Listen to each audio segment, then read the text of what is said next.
up, world, and welcome to another episode of the South African Spice podcast. Today we have a woman of many talents joining us. She is a brand strategist and lives in the world of all things beauty, hair, wellness, lifestyle, love, and God. I'm talking about the stunning Mi'chal Naidoo, who will be chatting us about something I know we all deal with in some way or the other, body image. So hi, Mi'chal, and welcome to the South African Spice podcast. Hello, thank you so much for having me. So excited to have you on board because I'm sure like many of our listeners, everybody follows your journey and it's just been such a spectacular one. So we're very excited to get to know you a bit better, but also to talk about this really important topic of body image. I was just going to say, I felt like when you introduced me, I felt like that's so many things. I feel like it's a proper, in the in community, you do everything. Yes, I do everything. I'm like a proper mixed masala. Everything. Oh, completely. Now, just so that we can start this off, on proper terms, let's get to know you a little bit better. So tell us, who is Mi'chal? So as I was saying, Mi'chal is someone that is just wants to do everything, try everything, and prove to everyone that said that she can't, that she could. I basically started in the industry about 12 years ago. As soon as I got out of school, I had like a little blog, and then I went into TV and dabbled in like a little bit of radio. And I was trying to find myself a little bit, but eventually I decided to do social media full time. And I am a full-time content creator and influencer, as some people would call us online. I also have my very own business, which is a hair and beauty business. So I dabble in a little bit of that as well. And I am a strategic marketing consultant for brands. So yeah, ask me again what I don't do. Maybe I could then give a little bit of an that definitely would sound like the shorter answer. Yeah, I think so. But yeah, I've been in the beauty industry now for basically what feels like my entire life. I've always had a passion for beauty, fashion, and lifestyle.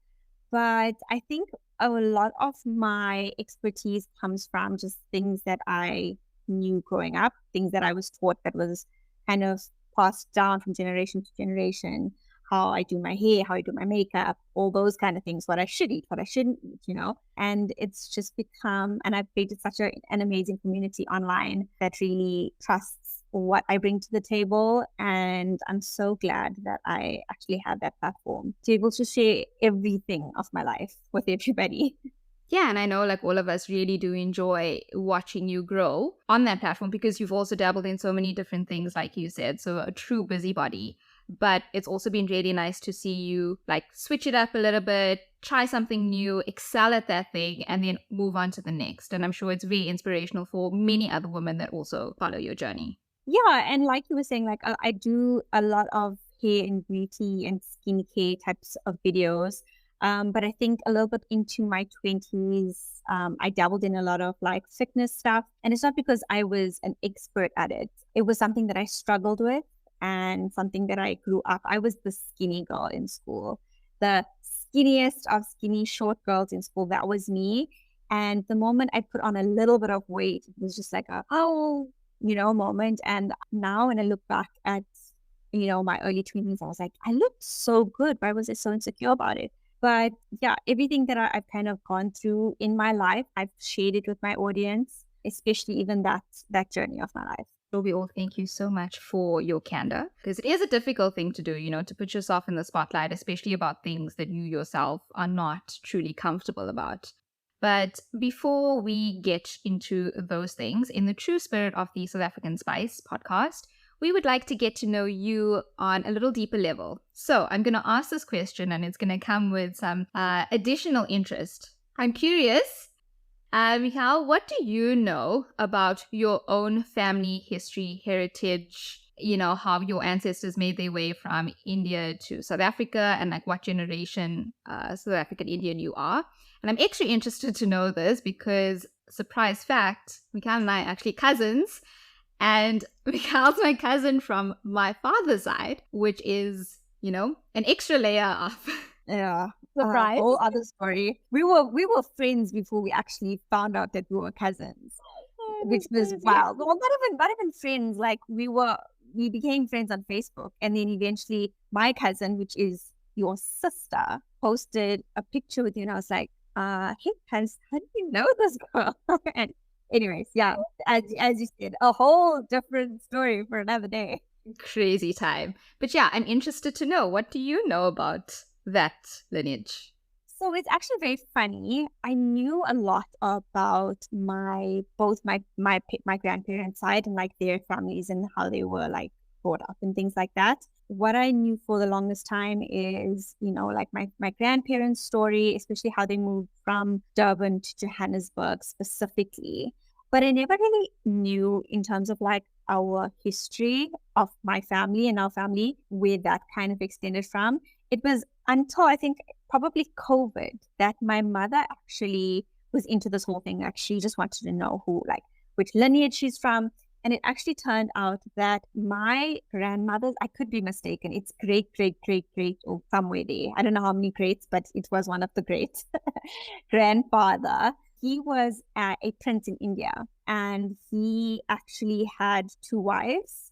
And one of his wives, so hypothetically speaking, right, this is full disclaimer, this is like what my mom had found out. So how much of this is true, God only knows, because some Indians can make up stories and tell us everything. Anyways, what I do know is that he was a prince and he had two wives. Initially, he first had one wife that his parents had basically said, it's like a Bollywood story. His parents had set up that he needed to marry this one lady, and it was his first wife. And they lived together, but he was in love with like his, I don't know, high school sweetheart. Did they even go to school? I'm just going to call it high school sweetheart. And for the longest time, he really loved her, and there was nothing that he could do. And he secretly had married her. So he was kind of married to her, but not really married because he had a wife. And in actual fact, the only way that like he could actually send her off to like live a life that was, I guess, fruitful and of like, I don't know, value, was that he sent her away, and she was one of the people that came on the ships to South Africa, and he couldn't marry her. So all of his riches and everything went to his wife that he had married and that his family had chosen for him. But he had sent her with whatever he could, and he sent her away, and she came basically to South Africa. And this is now my great, great, great, great, great grandfather's mother. And that's all I kind of know. We have a picture of him. He was a very, very handsome man. He actually had green eyes. So oh wow, so there's like a mix. He was a very I don't know what it means, but my mom was like, he was a banyan. I don't know what that, it's like. I know the term, I just don't know how to explain it. Like, yeah, I also don't know how to explain it, but it's a very fair person, probably. I don't know, that came from a very like elite, because they said like Northern Indian is fair people compared to Southern Indian. But he was a very handsome man, and he had green eyes. And we have like a very, very old black and white photo of him, but that's it. The photo is actually so bad, we actually need to like try and get it like revived again. But if you look at my granny and like my mother's mother, her and her sisters look very much like him, like fair skinned, like not green eyes, but like these light hazel brown eyes with like a ring around it. So that's all that I kind of know about like that history of my family. But it's really interesting, actually. yeah, that's so cool. That's so great. Like, I mean, firstly, it sounds like drama that was happening back in the day. Who doesn't love a little bit of drama? But sure, that is quite intense. I mean, imagine sending the woman that you're in love with off for like a better life somewhere, and then just like gone. She says hello to slavery on the other side, and you don't even know it. Really, like, I can't even imagine what that must have been like. It sounds like a Romeo and Juliet story. If anyone is looking for a script for a nice movie, this is your script. Oh, I think there's so many options here when you look at all our histories, because everybody's got these crazy stories. And I'm so glad that we get to like explore this more. But yeah, that's really interesting. If you ever, get that picture in a better state, I hope you share it, because now at least listeners will know exactly what you are talking about here. So, you mentioned now we're talking about, coming like fair skin and the difference between like North India, South India, and how they were seen there. I think as part of the topic of like body image, that's definitely something that really carried through into our homes as South African Indians, and that really does play a big part of like body image itself. But I want to ask you, being in this space and in the spotlight and in the limelight from such a young age, and basically your entire life and your entire career, what role has body image really played for you, and how has it affected you in all these different transformations in your life? So I just turned 30 and I still struggle with it. I remember struggling with it at school because I was always out in the sun. I always played sports. So I was always dark. My dad was very dark and my mom was very, very, very fair skinned. I don't think I've ever experienced the side of being that, like, if you were fairer, you were prettier. But I was always very, like, insecure about me being skinny. So for me, that body image came in with being skinny. And then with my mom's side, my mom has very voluptuous woman, so to speak, in her family. So to put it plainly, like my mom's side of the family, they have, like, everybody has big bums. And if you know me, if you've seen me, go to Instagram at Mi'chal_Naidoo. You will know, like, it's one of my biggest assets. And I love that about me. But like, I was always told, like, oh, you're going to end up looking like your mom, or you're going to end up looking like your grand. And everyone was they put on weight, they were more voluptuous. And even though I was skinny, I was still very insecure about being too big, fat in inverted commas, like being like, oh my gosh, this is how I'm going to look one day, and being insecure about that. And I think being in the industry, it kind of molds you to believing that if you are skinny, you look prettier. But in all honesty, especially now, like talking about it and in the space that I am in now, it's not a fact that I want to be skinny. I just want to feel comfortable in my own skin. And I think that's what I'm like struggling with mentally. Because if I don't eat well, if I don't drink water, if I don't go to the gym, if I don't, I don't know, like read before bed and do what I need to do, I feel so uncomfortable in my own skin, and it messes with my mental health. So me going to the gym and me setting a goal for myself and wanting to achieve that goal, that is all part of like my journey, right? And it's not to say, yes, I want to be skinny and I want a flat tummy. Yes, I do want a flat tummy. I've wanted a flat tummy even when I was 16 years old and I weighed 40 kilos. But it's just part of like being, like pushing yourself and knowing where you can push yourself. And I think the thing with the industry and where I've been in, it's like kind of like a double layer. It depends how you want to see it. It can be a good thing, but it can also be an extremely bad thing. And yes, I still struggle with it in every way, even just comparing yourselves to people that are doing better than you, like doing better than you and younger than you. You're like, whatever you've been doing for the past 10 years, that someone who's 23 is living her best life, So I think there's just so much that comes also with social media and comparison, and it is the killer of all dreams. And self-esteem sometimes. Yeah. Coming from someone who's in social media, and it's my job, it's not always the best thing. You have to have a life out of it. Yeah, and I see that. I also think, like, the weight thing, like you mentioned, also you were like super skinny growing up. Like, I mean, when we met, we were also both like these two really skinny girls, and we were like, oh my gosh, look at us, we're so skinny, we can fit into this, we could wear each other's clothes. It was like, great. And I also had the same insecurity of like being skinny, because everybody would be like, oh my gosh, you're so skinny, come and eat more. And I'm like, eating is not the problem. That was never the problem. I was not the type of child to shy away from eating anything.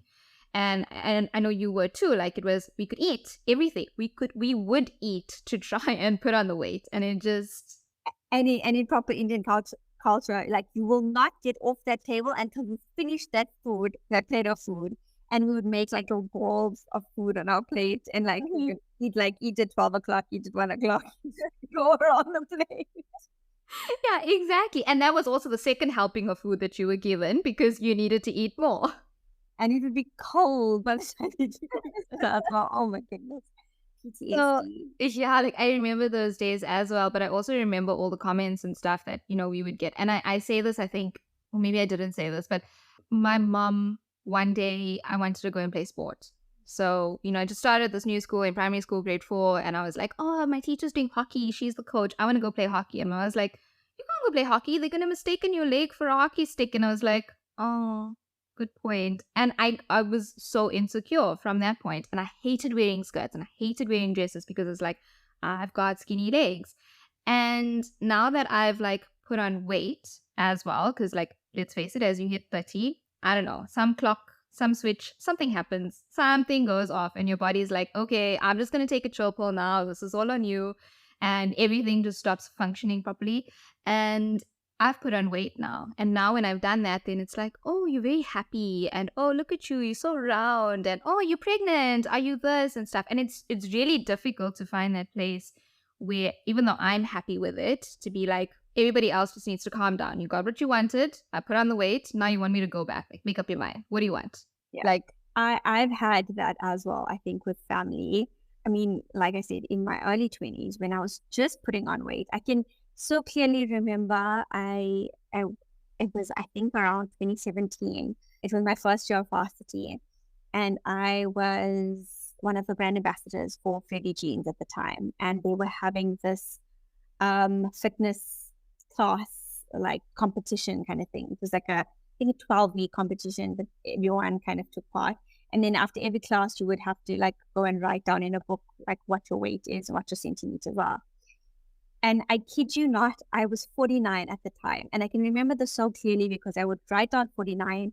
And this lady looked at me the one day and she's like, oh, you are 49. And I can remember being so clearly uncomfortable in my own skin. And I was like, I cannot see any difference. Like, we are all the same. We are all trying to lose weight. We're all trying to get to a goal. And yet I was 49 kilograms. I probably, the only thing that I needed to work on was like a toned tummy, and I would have looked like, I don't know, J-Lo. But I convinced myself that my entire body was just wrong, and I needed to like work out and I needed to push myself. And I can remember like for the longest time being so insecure about like how I looked, and I continuously tried to better myself, and in that just didn't appreciate how I looked in that moment and in that time. And then when I look back at it, I'm like, oh my goodness, I look so good here. And then you look at it now and you're like, okay, but I'm still going to do the same thing. Like 6 months from now, I'm going to look back at this now, and am I going to appreciate this body, or am I going to appreciate the body that I have? So I think that's like one thing that I kind of take away from it is like try to just appreciate my body at the time. And in saying that, like a lot of the times when I look back and I think back to times when I would go and see family in Durban, because you always see them like once every 3-4 years. And then you put on a little weight and it's like, oh, Mi'chal, you're going to end up looking like your mom. You're going to end up looking like your granny. Like, did you see how your auntie looks? Like, and then you're like, oh my goodness, like, I need to lose weight. And now when I look back at it, I was like, actually, that Durban trip, man, I look so nice. Like, I could have rocked in a bikini, but there I was in my 2-piece and a t-shirt on because somebody told me that I didn't look good enough for what their image of a good body should have looked like.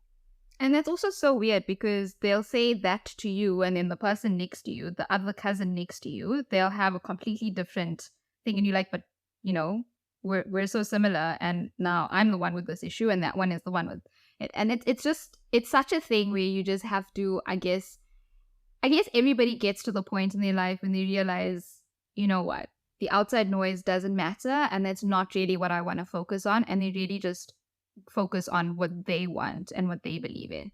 But I think even, other than, like having the weight issue be a thing that is, always linked to like body image, there's other aspects of it that I think are things that we don't really talk about. And that's like our insecurities as well. So sometimes we may be, the person that is like a model, and you are constantly being called the most beautiful person, and everybody is just giving you all this attention and this love and comments and compliments and stuff, but everybody has something that they're insecure about.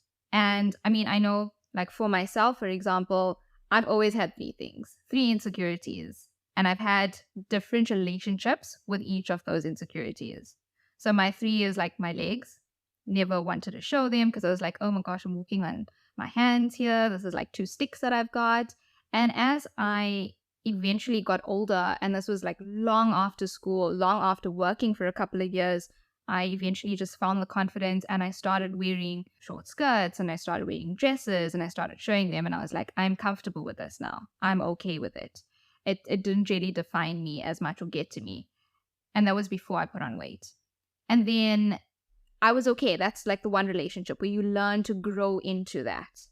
Then the other one was, so I'm not as gifted in the chest area. So I am part of, you know, the itty bitty titty committee. So I am part of that. And it really bugged me growing up. Like as a teenager and stuff, it was one thing that I was like, oh my gosh, I'm not a woman. I'm not woman enough because I don't have this. And then now you'll have this experience, I'm sure, when you go and you try on like wedding dresses and stuff. Your seamstress, whoever's doing your dress fitting, is probably going to say to you, the smaller, honey, the better, because you can work with it. And that's what like my lady told me. And I was like, for this dress, I don't think so. I need to pat it. Like, just lift it up. You know, your mom said you must pull it from underneath your arm. In the You just gotta, like make it look good. And I was like, okay, so like you can use all these things and you can look good. And now I'm at that point where I think it doesn't really, it doesn't bother me all the time like how it did. But now it bothers me maybe when I see like a specific kind of like outfit and I'm like, oh, that's cool, but I can't wear it because I got nothing to keep it up. So those kind of things. And then the third one is something that I don't think I'll ever get over, and that's my ears. So I've always been insecure about my ears because it's still a running joke, like in the family, with my friends, like with everybody. And I own the jokes and stuff when it happens and whatever. But I don't think I will ever get to a point where I will be confident enough to be like, cool, I'm going to do like an updo with my hair and I'm going to like let it show. But I do see that other people who have the same kind of insecurity, they own it. I'm not going to be there. And it's not to say that it's not something that I want to, I'm not comfortable with it or I'm not accepting of it, but I just also have to draw the line with how it makes me feel. I completely agree with you. Actually, now that like I was like, what is your third one? I can't think of anything else. And then when you mentioned your ears, I actually remember you telling me that like many moons ago about how that is an insecurity of yours. And I don't think I've ever seen your hair. Nope. Ever. And no one will. Even for the wedding, so for the Tamil wedding, I did a bit of an up, but I had the ears covered. Oh my word, Alicia. But yeah, like I totally get like the relationship I think that you have with those different insecurities. They stir up something, right? And then they manifest into, I guess, further insecurities. So for me, like I always knew that I would at some point have a big bum because I've seen it like with my whole family. And in the beginning, it was nice because I was like, I like this. Like, I mean, we grew up in the Kim Kardashian era. So we were owning it. I was like, a surgery for who, honey? Like, I'm sure Kim Kardashian could have not done surgery because having a nice bum is possible.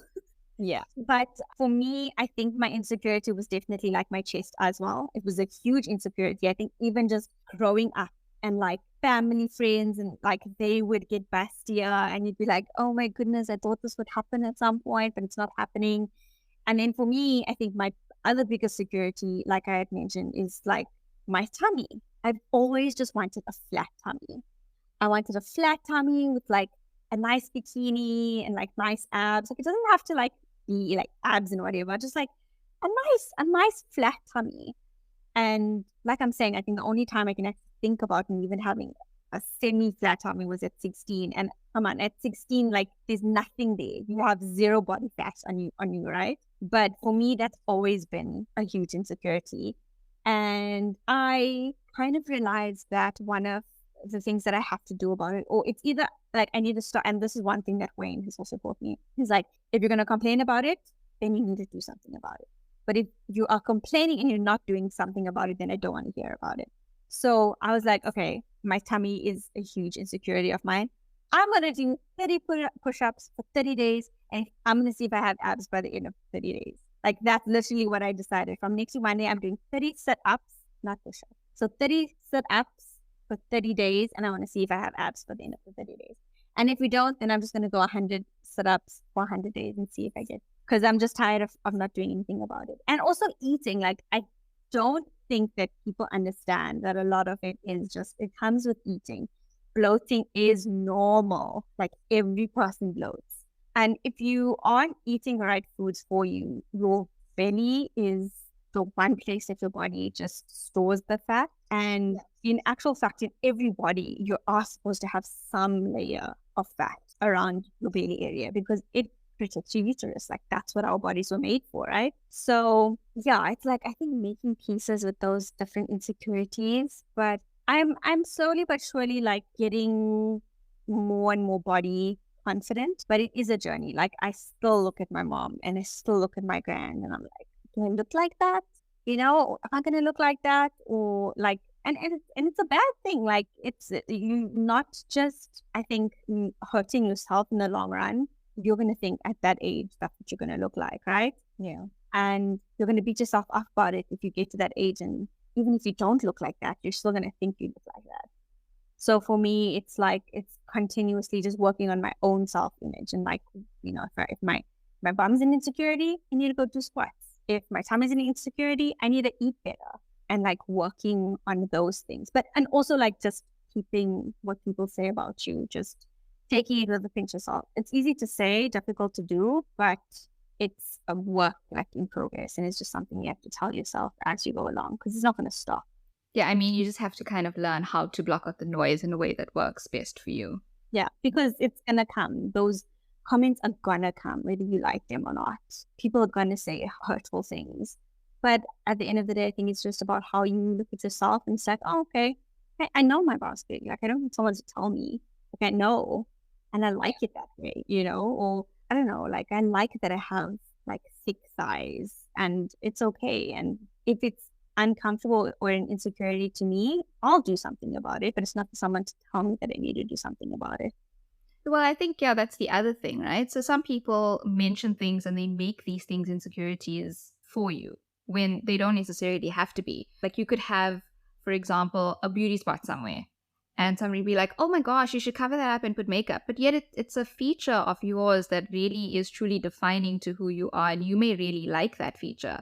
So you also need to like find this balance as to what do you love about yourself first before taking into consideration absolutely everybody else. And then again, like you said, if there is something that you can change that you don't particularly love or you're not comfortable with, make the effort into doing that.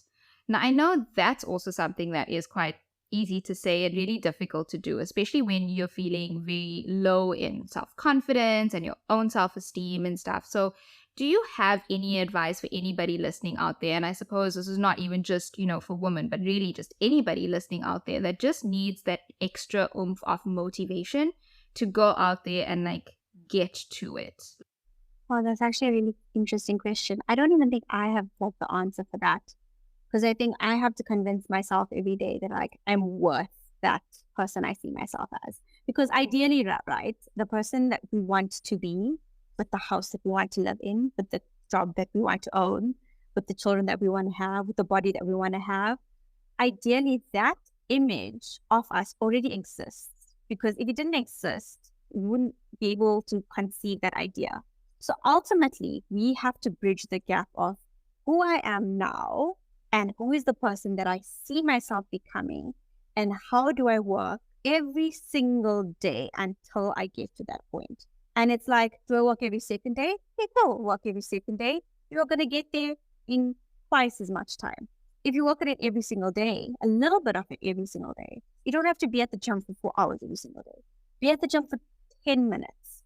Just walk, just get to the gym and walk like 10 minutes, leave the house, get to the gym, walk on the gym for 5 minutes, come back home. Like even just that. Just start somewhere. Just start somewhere. Because ideally, I think that's what I'm doing for myself right now. And why I say I don't have the answers, because that's what I try and convince myself of, right? The person that I wanted to be at 30 years old, I'm very far from that. Like when I was back at 21 and I was like, at 30, I want to have a kid. I want to live in this house. I want to have this career. when I look at myself now, I'm like, geez, like, what have I been doing for the last 10 years of my life? Why am I not the person that I thought I would be at 30 years old? And it's not a bad thing. Everyone's journey is their own. But ideally, when I look back, I was like, I didn't work at being the person that I wanted to be at 30 because I didn't work at it every single day. I didn't go to gym and work for the body that I wanted to have when I was at 30. I didn't see myself as the CEO, business owner that I wanted to be at 30 because I thought I was underqualified and that I was not good enough and that I didn't have the qualifications or the expertise to do those things. So a lot of the things and a lot of the contribution to who the person that we are now and what's stopping us from being the person that we want to become, I think is that daily progress of wanting to be that person and working towards it. And also just realizing that every goal in your life, like especially with body image and going to the gym, and if you want to go to the gym and get a certain body, if you change your, and I read this in a book somewhere, so don't quote me on this, but I love this saying. It's like, if you make it a goal, you're going to reach the goal and you're going to stop, right? If you set goals and you don't change your systems, so your systems are basically like working every single day to get to that goal, right? And then once you reach the goal, then it stops. But if you change your system to tell you that you go to gym every single day because you like going to gym, not because you have a goal to reach, but because it makes you feel better, because it gets those endorphins out. You get to meet different people. You get to see yourself in a different light. You get to spend that time with yourself. Like those little things actually make gym a lot more exciting than just seeing gym as an end goal, that it's going to get me to the body that I want at some point. And mind you, I've seen a lot of people and a lot of women, especially on social media, that have reached their dream bodies, that have worked years and years and years to like, I don't know, enter a competition or for their wedding day, and then just reach the goal and then let themselves go and completely go back to the dark place that they were in a few years. And sometimes they end up like worse off than what. Yeah, 100%. And then you're like, oh, but if that person can do it, can't I? But it's also like that person did it, yes, because they had the willpower and that. But if you can't keep it going, if you're not making it a lifestyle, if you're not changing your systems of how you want things to operate and how you want your life to operate, ultimately, all of those goals, it's like your mom and dad giving you spending money and you go and spend it every single week because my parents gave me spending money. Now I spent it, If you're maximizing now every single day, you're just maximizing every day. Tomorrow comes, YOLO. Next day, YOLO. And you live every day like it's your last day and you have no goal and no like a plan for your life. Ultimately, like it's going to be so destructive for your mental health. You're going to feel like a failure. You're going to feel like you're working for nothing. And that's like a scary place to be in, especially I think at 30, like, we were mentioning, like just, it's like a switch that goes off when you turn 30. What did I do for the last like 10, 20 years of my life? Like, what do I have to show for it? Like, yes.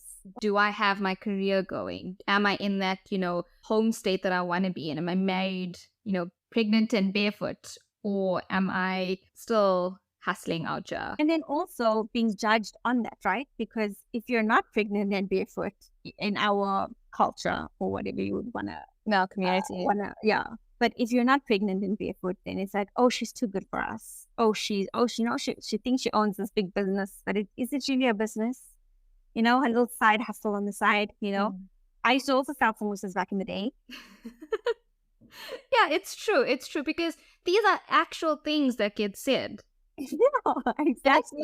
Sometimes it's not even behind closed doors. Sometimes it's to your face or to your loved ones, and then that message gets to you somehow. So it's legit things, and it's things I think, like, I really hope this next generation stops passing these things down and we start helping each other feel better and stop saying these things that really just belittle us as people. From human to human, it's belittling.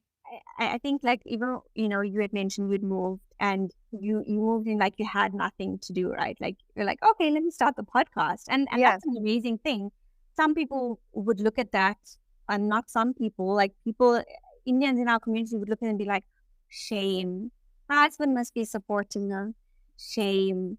She probably can't get a job. Shame.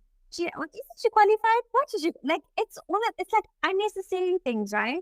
And it's so sad, but I even still feel like even up until today, like I feel like sometimes I have to prove to myself that what I do is a real thing. Yeah. So I'm gonna be outing my granny here now, but like the other day, it was so funny. Shame, bless my granny's heart. Like I love her so much. So I bought a car now in Jan. Yeah. So I bought a car in Jan, and I like went and I showed my mom and my dad, and my brother, my stepmom and my dad.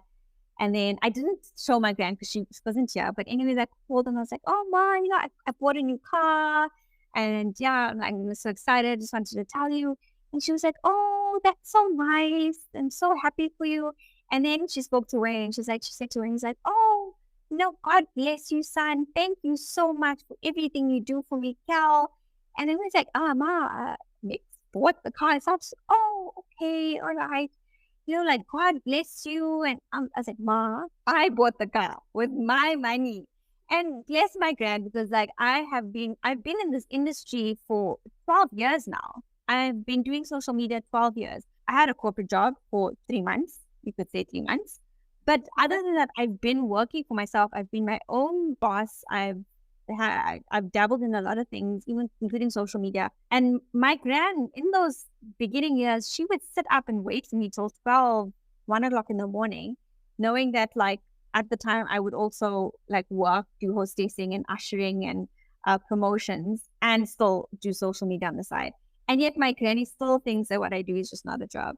But that is the struggle of, I think, just jobs in general, right? Because if you are a highly qualified woman, that's an engineer, or that's like, she's not going to get a husband. She thinks she's too good for everybody. And then if you're not, things like, "Oh, you know what? Don't worry, you must marry." I know there's one fella, that side. This auntie, she got such a nice son. And I'm so Every young. He auntie. drives a BMW. Every auntie got this nice son who'll take care of you. You don't worry, you don't have to work. And he doesn't worry that you are, you have such a top job. You don't have to worry. He'll take care of you at home. Yeah, it's like, okay, like what I do is like, it's never good enough. Yeah. It's never good enough for us. I really hope it's something that changes, because it is, it affects us on such deeper levels. And I think we get it from previous generations, right? And I understand to some extent that they don't understand how life has evolved. So jobs have evolved. And with that, you can be successful even in things that they don't necessarily understand. That I give them, a little bit of grace for that sometimes, no matter how much you try and explain. I understand that they don't get it. But then when it starts happening at your own level, like when people who are, the same generation as you, or experiencing life the same way as you, when they start doing that, it really breaks down who we should be on a foundational level. And those are things you can't recover from, because that is just the weeds that are going to transfer down to next generations. And that is like this never ending thing. And it needs to kind of like break. Along with the other things we're talking about here, like making comments on people, it's just something it needs to break. Exactly. And I think you actually like made a really good point, because my best friend and her boyfriend, we were having this conversation the other day as well, just about like our generation compared to our parents' generation. And bless their hearts, like they had it hard. Like they had arranged marriages. Like their parents found them someone who could look after them and take care of them, because they necessarily didn't have an education. I'm the first person from my family who went and did a tertiary education. So it's not like we're generation and generation into people of like wealth, right? Like we are the generation creating wealth for our future generation. Because where we come from families that have struggled and that have gone through the most, that had to marry into wealth, if you want to call it, or marry someone that was doing a little bit better off. Because the generation that we came from ultimately also is the apartheid generation. And they didn't give jobs to women of color. Men had jobs, and men of color struggled to get jobs. So if they did have jobs, they were earning just enough for their household, and they made do with whatever they had. Whereas you have our generation now. Our generation has been given the opportunity for an education. Our generation has been given the opportunity for so many different avenues of income. So even someone like myself, when I was in school, I was like, oh, I wanted to be an optometrist, and oh, I wanted to do this or whatever. And we had this idea that it would be a one income stream, and that was going to be enough for us to, I don't know, travel every 3-4 months somewhere, where that is the furthest thing from the truth. Because if you are not earning a good salary or earning at least 2 to 3 incomes with someone who is also earning a good salary, there's not even a chance that you'll be able to travel as much or to be, You or can't to live dream. in a good, you can't dream because your limitations are so limited. And I think that's also like what our generation needs to like embrace with so much, like stop waiting for something to land on your doorstep. Like it's not going to happen. If you want something, you need to go out, you need to chase it, you need to make it happen for yourself, however that may be. And your parents are not going to marry you off to the richest person that because that boy is also sitting at home probably without an education, you know? So I think there's so many differences also between our generation and our parents' generation. It's grown so much that I think even sometimes parents pull back their children because of that. They don't want the social media era to get to them. And I understand, like I'm in social media, I know the distractions of it and the negativity of it. But ultimately, we don't live in the Stone Age anymore. We live in a continuously evolving. If your child cannot operate some form of technology or a cell phone, they would not be able to get a job. No, they're at a complete disadvantage. So it's all of those kind of things that I think also in our Indian community, like that mindset needs to just expand and support like people who want to venture out into different things, who have different opinions about jobs or marriage or business, because all of those things don't operate the way they used to 10-15 years ago. Yeah, absolutely. I completely agree. And I hope that this is a generation to also understand what's out there now, to notice the difference, but to make sure we carry the right things through and not the same destructive patterns. Exactly. Like even the destructive patterns, I think it's also what's so destructive is the comparison, and social media can do that to you. 100%. I've experienced that myself. But I think it becomes difficult to compare yourself when you are actually doing what and fulfilling what you feel like your purpose is. And you become the beacon of like comparison, I would assume, right? Yeah. So I think always like just work to that so that you're not stuck in that comparison phase and thinking that you're not good enough. Yeah, I get that and I agree. But I must say though, something I do struggle with, especially when it comes to comparisons, is personally for me. And, you know, it's also something I wanted to chat to you about because this is your world. But when I look at people like yourself, like young women with makeup and hair and outfits and stuff, I am extremely insecure about that because I can't do makeup. I don't know what I'm doing. I have no idea. I can't do my makeup. I'm like, what is this? How I can watch as many tutorials and stuff, but it's something I can't do. I struggle with. I probably need to go to a class for that. But I look at things like that and it is something that I think fits into body image because it puts a lot of pressure on an individual to live up to that. So I struggle with makeup. I struggle with fashion trends. I don't know what my style is. My style has been what it was back then, and that's jeans and whatever top I put on, whether it's a jersey, a t-shirt, whatever, but that's it. And I'm trying to get to this point where I can be a bit better at it, but I feel that that is something that really plays a big part of my self-esteem and like my own self-confidence is not being able to live up to those things. So from your perspective, is there a way around that, or a way that a person who feels like the way I do can do something to kind of find where they fit in, to find their own kind of place when it comes to doing makeup that is suited for them and that they can do and they're comfortable with, and finding their own style when it comes to fashion trends that are constantly changing? So it's actually so funny that you say, like, I know how to do my hair and I know how to do makeup and like dress. Like for me, even I compare myself to people like that put like these outfits together, and I'm like, if I put that together, I look like, I don't know, I look like a donkey. Like I'm like trying to do a donkey. Yeah. Because I did not look good in that. And even when it comes to makeup, like I never took a makeup class in my life. Like I don't know how to do makeup. I literally used to do an eyeliner and mascara for school. That I used to go to school with eyeliner and mascara, and the teacher used to send me to the bathroom to wash it off. That was me. I loved eyeliner and I loved mascara. And then just over the years, like I think the more of that content you kind of consume, instead of just consuming the content, like go and try it out. Like tutorials, I mean to teach you, right? You're not just mean to like, oh, that's cute, double tap. Oh, that's cute, double tap. And that's what we do now. But back in the day, like people used to show you like how to do a wing liner. If you can't do a wing liner, if you need to use sellotape, do it with sellotape. Also, those chains don't work for everybody. I always used to wear a wing liner, and it's something that I could do so fast. And then sometimes when I wear wing liner, I'm like, I don't feel like this looks nice on me. I just wear mascara. And then, for example, lipstick, I don't know. I've bought probably 300 different shades of lip liner, and I just cannot get like a good lipstick. Like for me, lip balm or a tinted lip gloss. Like that's what I wear.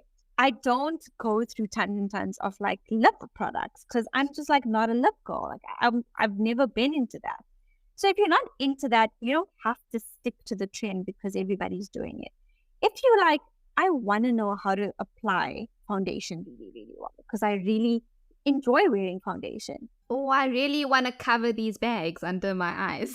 Yes, then actually go and find a really good concealer. Even if you have to go and pay like 300-400 rand for a MAC concealer because it really takes care of your under eyes, like go and do that because those little things you eventually teach yourself that, oh, okay, I'm applying this now. It's starting to crease. It's probably because my under eye is too dry.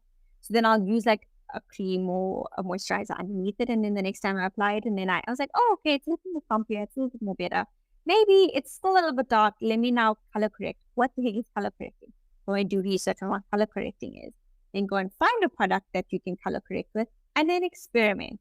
You're never ever going to get it right the first time. But that's why there are like tutorials online. There are classes. When it comes to dressing up, that's an expensive road to go down. But even me, I'm just like, I have not worn a blazer. I don't even know how long. And I put on one today and I was like, actually, I look really cute in a blazer. Like, why have I not worn a blazer? Because for me, in my mind, I'm like, blazer, corporate, like, yeah, boss lady. Like, I'm going to come across too professional. I'm wearing jeans. How can I wear jeans and a blazer? And I'm wearing khaki and like, doesn't make sense. But when you try it, you're like, oh, actually, this is like really cute. Go then and see those type of outfits on Pinterest. Make a Pinterest board. And then every time you want to like try on something trendy or try something, go to your Pinterest board, look at, I don't know, maybe you thought, oh my gosh, I have this sequin skirt in my wardrobe that I've not worn forever because I have no idea how to style it. Then go onto Pinterest and then search if you want to go casual, say casual look with a sequin skirt. And then a whole lot of ideas would come from like, actually, I have a boot that looks like that. Or actually, I have a top that looks like that. And then like kind of put it together. And then eventually, not eventually because I still don't have it, but I'm sure at some point, you'll kind of get used to like, okay, this is kind of my style, or this style just doesn't work for me. I tried it. It's not my vibe. And I think it's just like being okay to say, okay, this doesn't work for me. Because I think that's what we're scared of, is trying something that looks good and saying, oh, this is not for me. Or, trying a trend or doing a hairstyle or a bob. Like I want to cut my hair into a bob every single like time I see something on Instagram. But sometimes I'm just like, I look so chubby. Like I would literally look chubby and I don't like how I look with short hair. I can't imagine you without those beautiful locks. I can't. That's my thing as well. It's like I think I look so hard and then miss my hair. But I don't know, I could go buy a wig. Like I could try a wig. I could do that for one day and then see if it works. And then, you could literally now in today's society, like go actually buy a wig and go to your hairdresser and tell him, I want it dyed blonde and I want to cut a bob because this is what I want. And he would do it for you because it's real hair and it's not like those like, dress up wigs. You could actually go and buy a really nice wig and you could actually put it on. even us Indians, like so many people do it now. And I think that's just like, that's the beauty of it, I guess. Try it. If you don't like it, then it's not for you. So experiment with everything that you want to try. Just don't feel scared to experiment. Experiment and ask, like, you have a husband. If it doesn't look nice, he's going to be like, nah.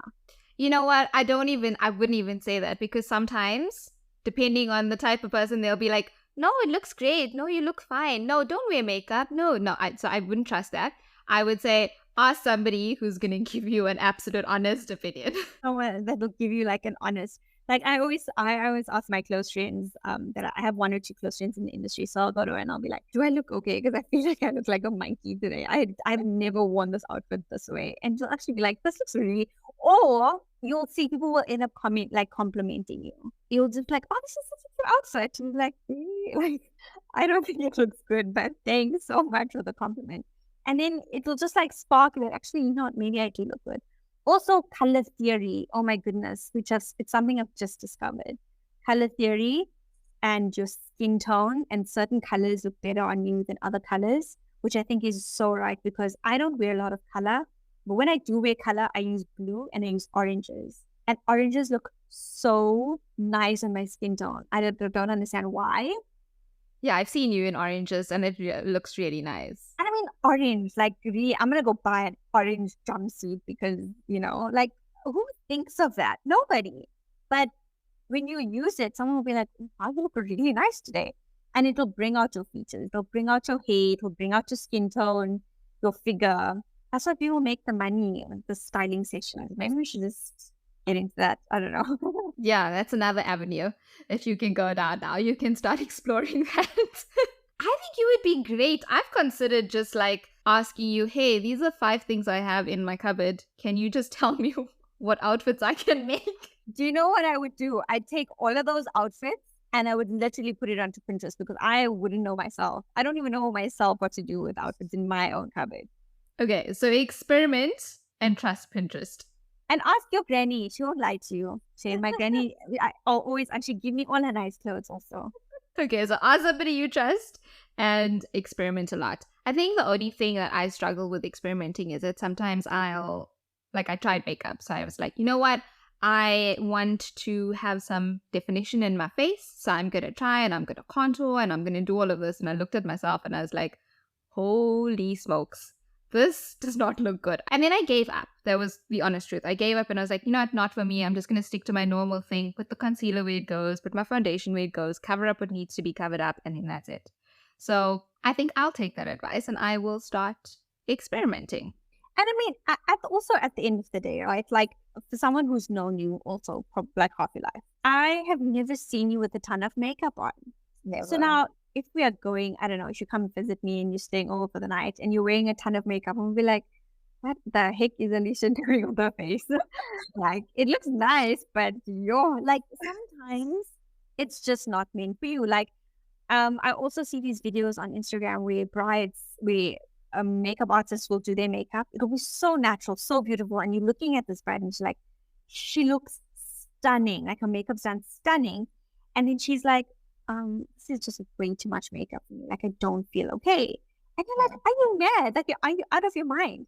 But in actual fact, this person looks into the mirror every single day, and this is not the person they see. And if you want to look into the mirror and the person that is wearing all of that makeup always got that hair color on or wearing that outfit, if you don't recognize yourself, then you don't have to do it. Yeah. Because it's okay to not fit in with the trend or not like how something looks on you.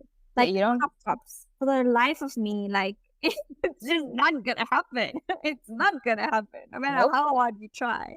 You know? Not anymore. That phase is over. Exactly. And it's okay. Like, I'm gonna be so uncomfortable if I wear a crop top and I leave home. I can wear a sari blouse and leave house, but wearing a crop top is another story. I can't use it, you know? And it's our mindsets at the end of the day. And it's just like, if it doesn't feel like you, it probably isn't. And that's okay. It's okay not to fit in with everybody and wear as much makeup as everybody or wear your hair like everybody.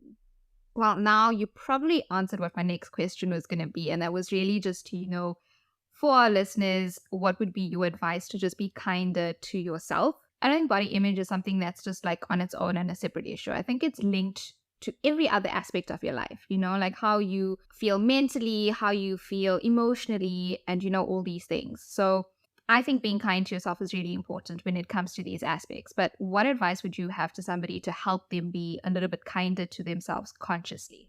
I'm giving this advice from like personal experience because I think for me, one of the things to kind of encourage me to be myself and to remain authentic, like remain who I am, especially in the world of social media, you can get so drawn and be like, hi guys, and like become this person that you're not.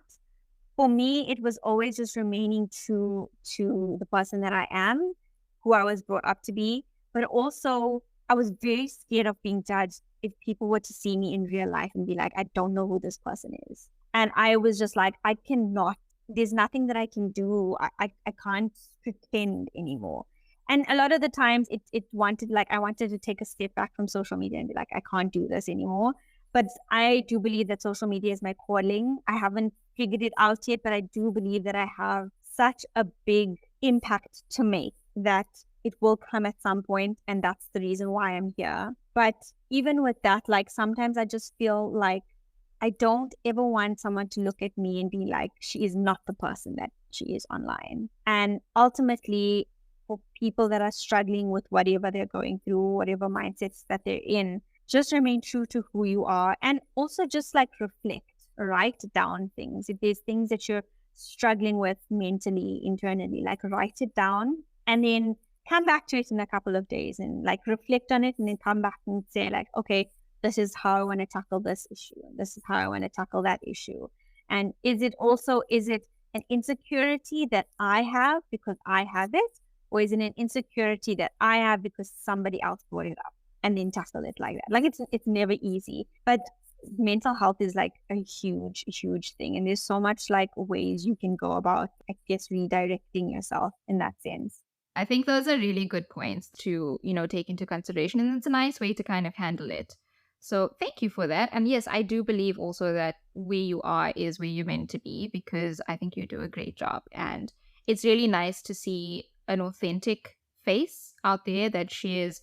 I think you're very vulnerable in your posts and your content and stuff. And sometimes I even go like, oh, you're sharing, eh? Like you're really sharing. But I'm also really appreciative of it because it's also breaking that stereotype of what you see online is not what's happening in real life. And it's nice that it is your real life. It's just online. That's basically what it is. And that's, I think for me, it is very reassuring because it helps kind of regroup your image of what you see on social media and the people that you follow, because this is authentic. This is somebody's life. I can relate to it, but it's not relating to the story you're putting out there. It's relating to what you're actually going through. And it makes, the person on the other end feel a little bit more normal, in inverted commas. And it's so funny that you said that because a lot of the times, and even clients that I work with, right? A lot of the times when they come to me with a campaign or whatever, they're like, we want to work with you because, you're so authentic. You're so humble. Like I've been following you for years and years and I just love the person that you are. And it's like literally like what you said, like I've been like myself and I'm authentic and I share real experiences and stuff like that. And sometimes I get so sucked into the life of being an influencer and impacting people and stuff. And then you look at other people, and I, as someone that's been in this industry for 12 years, still look at other people and like, oh my gosh, but they can connect with their followers in a way that like I can't. Like I don't have that lifestyle. I don't live that lifestyle, but I don't want to pretend that I do either because it's so inauthentic. And then because you don't live up to that, then I kind of feel like I shy away from like, okay, I'm going through a bad patch now. Like nobody needs to know, like they can only know about the good stuff. And then actually I sit back and I'm like, no, like what I'm going through right now, someone else could be going through. And yes, I spoke about self-motivation and getting up and going to the gym yesterday. And today I feel like I don't want to go to the gym. I just ate a whole slab of chocolate and I made myself tuna noodles that I'm probably going to have. And yesterday I prepared like lunch for me, not sitting inside the fridge. It's like healthy, like it's also contradicting. But at the end of the day, if your my audience and my community especially knows that like I'm real and I'm authentic, and like I try my best, my utmost best to strive to that, because I never want someone's child to be looking at my videos and saying, oh mommy, I want to be that because she has that, because things materially can come and go so quickly. But if you remain like your authentic self, like that personality that I try my best to share with people, and the good and the bad, and sometimes like sharing, you don't want to share the good, right? The bad, because you don't want to like highlight it and make it like a big deal. You want to like deal with it internally and get over it and move on, you know? But sometimes like it is just something that I've got to share with people and be real about, and take it with a pinch of salt and deal with it in the best way that I guess I can. Because the bad is also part of life, right? And that is the truth. There's not a single person out there who lives their life with all this amazing and good and only happy stuff. Like, you can't enjoy that good without whatever bad it is that comes along. It really does make you appreciate the good. And I think we need to get to a point where more people like you are sharing the bad stuff that they go through. And it doesn't have to be an horrific thing. Sometimes just a bad day is just a bad day. Sometimes you wake up moody, you know? It's just one of those things. But that is real, and we don't tend to talk about those things. So I'm glad that you do it, and I hope that other people, you know, take a page out of your book, because you're doing great. And I hope we get to see, you know, like more of that. Thank you. Yeah, I mean, this has been a great conversation, and thank you, you know, for continuing your authentic journey on this podcast as well and sharing with us. And I think, you know, just the final question to really just wrap this up, Mi'chal, what kind of South African Indian are you? This is such a loaded question. But I think I'm just someone like everybody else. Like, I'm someone that wakes up every day and tries to figure it out, tries to be a little bit better in my eating, in the way I interact with people, in my workspace, in my mental capacity, in my relationships with God, like just trying to be better every single day. And I think what I live by is that, like, if I can get 1% better every day, that should be more than enough. And I think I'm just someone that's still figuring it out. I'm a 30-year-old that's still figuring it out, has nothing put together. I'd love to believe that. But I feel like we all have, and we've all been given a path that is meant for us. You don't know who you're going to be in the next 5 years. Anyone that's listening does not know where they're going to be in the next 5 years. But it's about embracing this journey that you are on right now. Whether you're going through the worst and in the dumps and struggling financially, struggling mentally, in relationships, like there's a light at the end of the tunnel. Like, you're going to get through it. You're going to push through. And you're going to be like, wow, like that, I learned so much from that. And it makes you who you are. So yeah, I definitely feel like that's the South African Indian that I want to be and that I am, and that I hope people can take away from. I think that's absolutely perfect. And, you know, from all of us here, welcome to the Thriving 30s. I hope it is an amazing chapter for you. And also, again, congratulations on your engagement. And we all can't wait to follow that journey and to see how absolutely beautiful you're going to look throughout. And even with your stress planning, I am very excited to see everything absolutely unfold and all the ideas that you're going to make come to life. Thank you. I'm actually really excited for this like next chapter in my life. Like I said, to watch this space, like I feel like there's a lot coming. The best is yet to come, and I'm so glad we're all around to witness it. Thank you. Thank you. So that would be it for now, and until our next episode, Shup, sweet, and aware. Lots of love.